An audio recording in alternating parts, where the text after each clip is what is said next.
Shalom, moi c'est Hervé Mukendi, je vous salue tous dans le nom précieux de notre Seigneur Jésus-Christ. Je viens auprès de vous avec ces messages que l'Éternel a déposés dans mon cœur, mais avant cela, j'aimerais que nous puissions prier. Père Céleste, nous recommandons ces moments entre tes mains. Édifie le cœur de quelqu'un, console le cœur de quelqu'un, dans le nom puissant de Jésus-Christ. Comme je disais, moi c'est Hervé Mukendi, je viens tout simplement auprès de vous avec ces messages que l'Éternel a déposés dans mon cœur. Ces messages tirés dans le livre des psaumes 121, un psaume connu de tous, un psaume qui est un moment, un chant que nous chantons. Je lève mes yeux vers le montagne, d'où me viendra le secours. J'aimerais dire d'entrée que ces passages nous parlent d'un homme ou d'une femme qui se retrouve dans une situation de crise, qui se retrouve dans une situation dont il ne sait comment s'en sortir lui-même. Alors il lance un cri en disant « Qui pourra me secourir ?» Ça c'est le français courant, j'aime bien le français courant. Par expérience et par observation, j'ai bien vu bon nombre de gens perdre leur sang-froid pendant le moment des crises. Certes, la crise, c'est une situation brisque.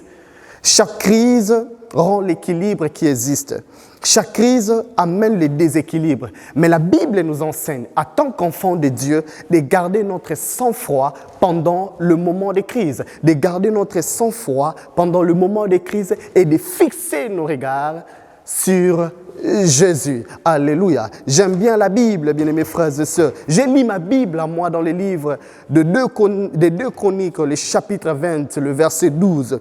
Là, on nous parle d'un roi nommé Josaphat. J'aime bien ce roi. Ce roi se retrouve dans la situation de crise, lui et son peuple. Mais j'aime bien, pendant ce moment de crise, il fait une prière, il rassemble son peuple et il fait une prière. J'aime bien la prière. J'aime sa prière, il dit, nous sommes sans force et nous ne savons que faire. Mais j'aime la fin, il dit, mais nos yeux sont sur toi. Est-ce qu'il y a-t-il quelqu'un qui est sans force? Est-ce qu'il y a-t-il quelqu'un qui traverse le moment difficile? Est-ce qu'il y a-t-il quelqu'un qui ne sait que faire? J'aimerais dire à cette personne qui passe par des moments difficiles, fais comme Josaphat. Fixe tes yeux sur Jésus, car il est le consommateur de notre foi. Ce Dieu est capable de faire au-delà de nos pensées. Ce Dieu est capable de faire au-delà de nos imaginations. J'aimerais dire à cette personne, j'aimerais dire à cette femme, j'aimerais dire à cet homme qui passe par des moments difficiles, qui ne sait que faire, j'aimerais un peu te supplier. Fixe tes yeux sur Jésus. Jésus est capable de changer ta situation.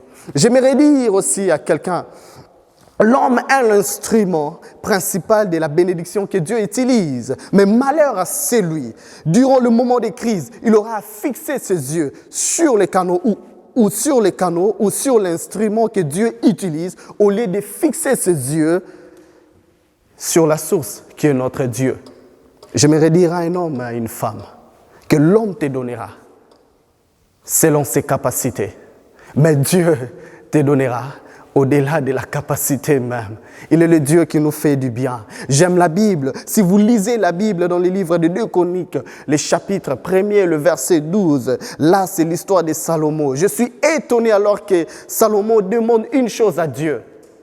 La sagesse que vous savez, mais Dieu lui donne au-delà. Comme je vous ai dit, Dieu peut te donner au-delà de tes imaginations. Dieu lui donne au-delà de ce qu'il a eu à demander. Bien-aimés frères et sœurs, j'aimerais nous exhorter de fixer nos yeux sur Jésus pendant le moment des crises. Quelle est la situation par laquelle tu es en train de traverser? Qu'est-ce qui te bloque? Tu es sans force à ce moment aussi, pendant que je suis en train de parler. Mais j'aimerais t'exhorter, fixe tes yeux sur Jésus. C'est lui le consommateur de notre foi. Ce Dieu est capable de te faire du bien. Arrêtons de fixer nos yeux sur nos pasteurs. Arrêtons de fixer nos yeux sur nos parents. Fixons nos yeux sur Jésus. C'est lui qui est capable, c'est lui qui nous a créés, c'est lui qui nous a libérés sur terre. Il connaît nos cœurs plus que nous-mêmes. Il connaît nos pensées plus que nous-mêmes. Il peut faire au-delà de nos pensées. Il peut faire au-delà de nos imaginations. Quelle est la situation par laquelle tu es en train de traverser? Arrête de parler tes problèmes aux hommes et aux femmes. Explique ton problème à Dieu, car il est capable de changer ta situation. J'aimerais dire à un frère, à une sœur, peu importe la position de tes parents dans la société, mais j'aimerais t'exhorter, arrête de regarder sur tes parents. L'homme a des limites, mais Dieu n'a pas de limites.